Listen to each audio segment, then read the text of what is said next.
Welcome to this week's episode of Success and Women.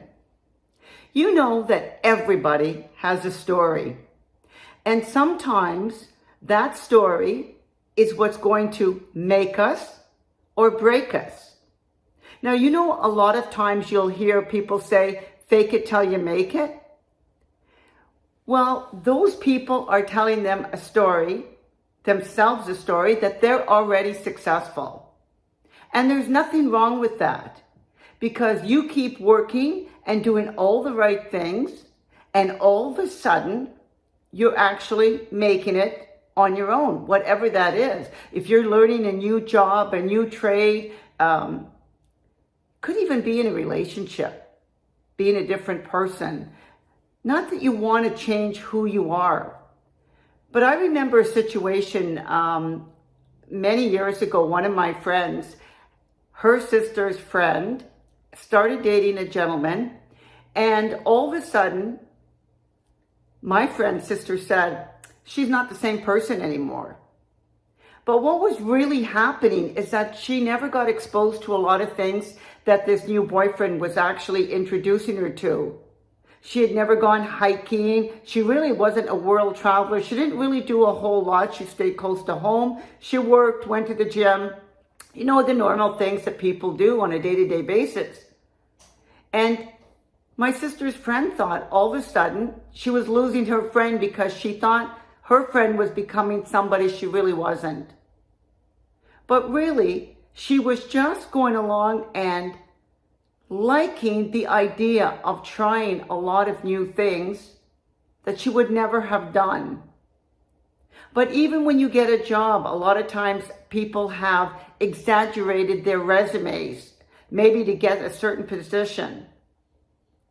So if you can get through, I'm going to say, that little white lie of exaggeration and get the job, you will eventually learn, because you're giving yourself more than 100% into the job, to say, I can do this. It's what I want to do.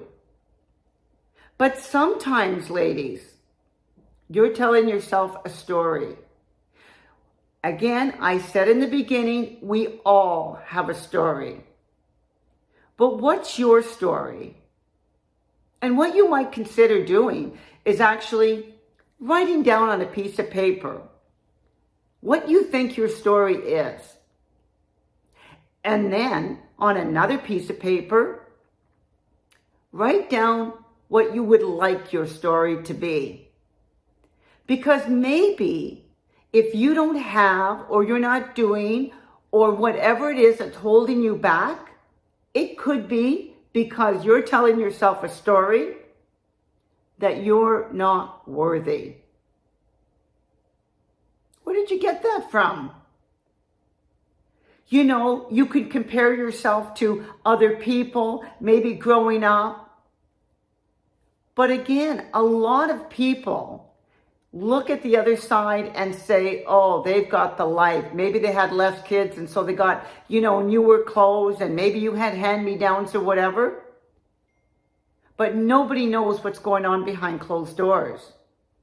And a lot of what you think you might be envious about, that they have a better story, so they have a better life, is not really true. Sometimes if you could open it up and expose what was going on in somebody else's house, you'd realize you've got nothing to compare to, in the sense that your life might be way better than their life. But you just didn't know it. You have been telling yourself a story of something that was more negative, and it's been holding you back. You need to change the story. You need to rewrite your life, your story, your way. And if you have to, you're going to have to read that story every day, 2, 3, 4, 5 times a day, until that story becomes your story. That's your new story. No more out with the old, in with the new. Because again, ladies, this is all within your control. Your destiny, your life is in your control.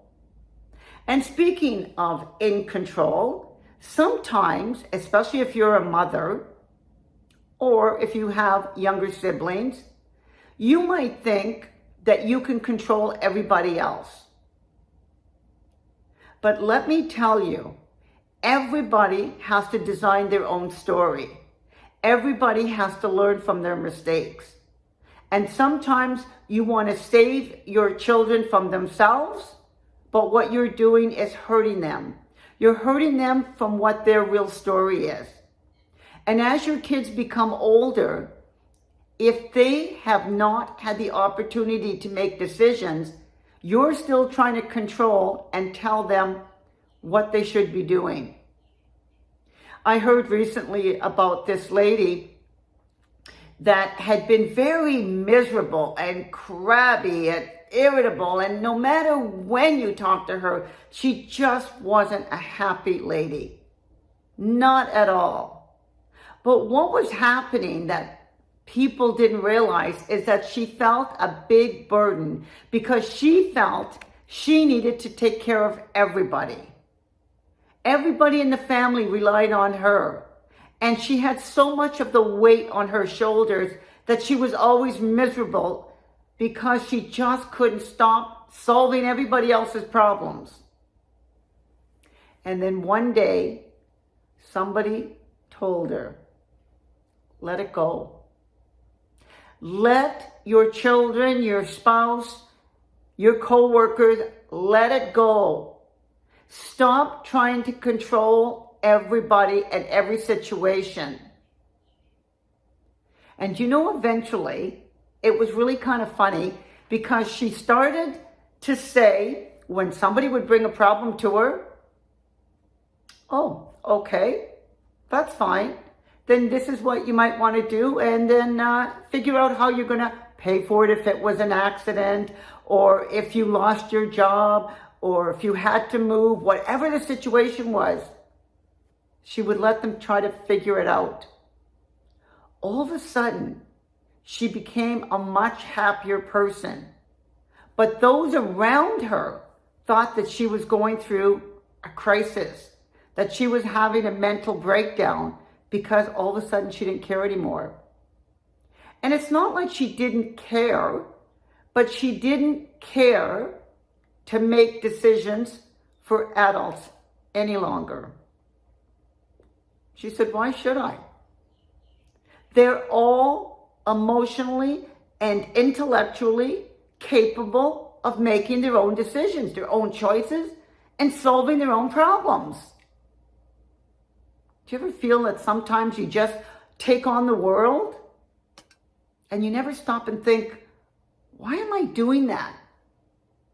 These aren't stupid people, but I'm treating them like they don't know any better unless I help them, unless I solve their problems.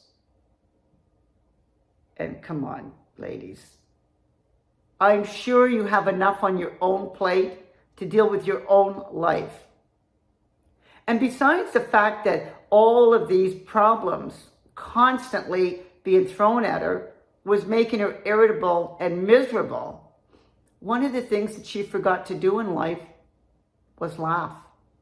She just forgot how to enjoy and see the joy in life because she was too busy solving everybody else's problems that she forgot about herself. Matter of fact, for the longest time, she lost herself.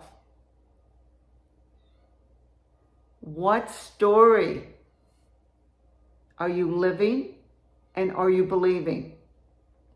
Ladies, in order to get what you want out of life, you have to rewrite your story. Rewrite the person you want to be. Get as much detail as you can. And remember, read it. Read it out loud. This is the person I am. I am a strong, capable, healthy, happy, a lady with gratitude, and I can conquer the world. And you can. You can do it. Write your story. Write whatever it is that you want, and then work towards believing. Again, everything is with the mindset. But you control that. You control your mind. Believe that you are that person, that new person with a new story. And stop being the poor me victim. Become the victor of your life. And I'm sure when you look back, you'll think, what the heck was I thinking? It is within my control. I can rewrite the story if I don't like the story that I have right now. And if you like it, live it. Because it's all up to you. Until next week's episode, this is Linda. And unfortunately, my co-host Andrea is not here, but she will be back shortly. And we actually look forward to showing you how to make key lime pie. Simple if you just need to have that very quick recipe and something to impress. We're going to be doing that soon. We also will be inviting some guests on, and I think that that's going to be really helpful for you. But again, remember to like, share, subscribe. We can't do this without you ladies. After all, we're women helping women. And until next week.